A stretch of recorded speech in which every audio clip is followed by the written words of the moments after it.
কি অবস্থা ২৬? তো আজকে আমরা কথা বলবো পদার্থবিজ্ঞানের ২য় অধ্যায় গতি থেকে। এই অধ্যায় থেকে আমরা কিছু সাজেশন দেওয়ার চেষ্টা করব। কিছু টপিক বলবো। যে টপিক গুলা থেকে কোশ্চেন মেজরিটি% কোশ্চেন এগুলা থেকেও হয়। তো ফিজিক্স এর কোশ্চেন কখনো হুবহু রিপিট হয় না। এই নিয়ে তোমরা কখনো এগোবে না। যেমন তুমি সাধারণ গণিত বলো, রসায়ন বলো, উচ্চতর গণিত বলো একটা নির্দিষ্ট টপিক থাকে। এবং বায়োলজি বলো একটা নির্দিষ্ট টপিক থাকে, ওই টপিক থেকে ঘুরিয়ে ফিরিয়ে প্রশ্ন এখান থেকে আসে। কিন্তু এখানে টপিক ঠিক থাকে, তবে টপিকের বাইরে তোমাকে একটু ঘুরিয়ে পিছিয়ে দিতে পারে। কারণ যেহেতু এটা ফিজিক্স যেহেতু সেটা হচ্ছে আমাদের আমাদের ম্যাটেরিয়াল লাইফে যা যা হয় ওগুলা নিয়ে কোশ্চেন। তো এগুলো চাইলে বিভিন্নভাবে দেওয়া সম্ভব। কিন্তু টপিক এগুলা কিন্তু বিভিন্নভাবে দিবে। অর্থাৎ এগুলো বিভিন্নভাবে আনসার তোমাকে করতে হবে। হুবহু এরকম টপিক আসবে না। তো আমি কিছু টপিক এখানে লিখছি, এগুলো একটু ভালো করে দেখবা। ৮ টা টপিক দিছে টোটাল। তো ফার্স্টে যেটা সেটা হচ্ছে যে যাত্রা শুরুর পর কোন একটা বস্তুর বেগ নির্ণয়। অর্থাৎ কোন একটা বস্তু যাত্রা শুরু করছে, তার একটা নির্দিষ্ট সময় পর সেটা কত বেগ অর্জন করছে সেটা নির্ণয়।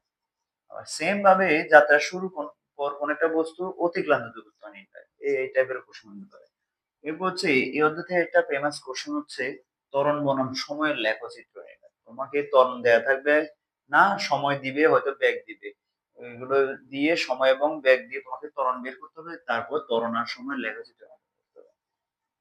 এরপরে বলছে বেগ আর সময় লেখচিত্রের মাধ্যমে বিভিন্ন অংশে গতির প্রকৃতি নির্ণয়।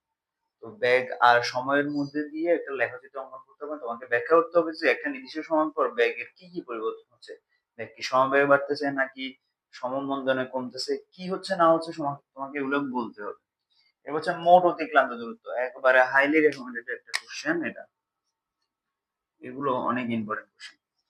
মোট অতিক্রান্ত দূরত্ব নির্ণয়। এরপর হচ্ছে গড় বেগ নির্ণয়, এটা একটা কোশ্চেন।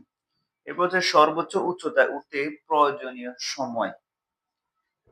এরপর হচ্ছে সময় নির্ণয়। এই কোশ্চেনটার পাশে দিয়ে আমি লিখছি যে ঘ নাম্বারে এই রিলেটেড সবাই। তুমি কোশ্চেন যদি কাটাকাটি করো ভালোভাবে, দেখবা যে আমি যে টপিক গুলো দিয়েছি এগুলো থেকে ঘ নাম্বার কোশ্চেনটা ইজিলি কমন পড়ে যাবে। কিন্তু ঘটা ঘোরার যে ঘ ওইটা হচ্ছে খুব ওইভাবে আসবে না, তোমাকে অনেকভাবে দিবে। এখানে বেশিরভাগ কোশ্চেন হয় হচ্ছে সময় রিলেটেড।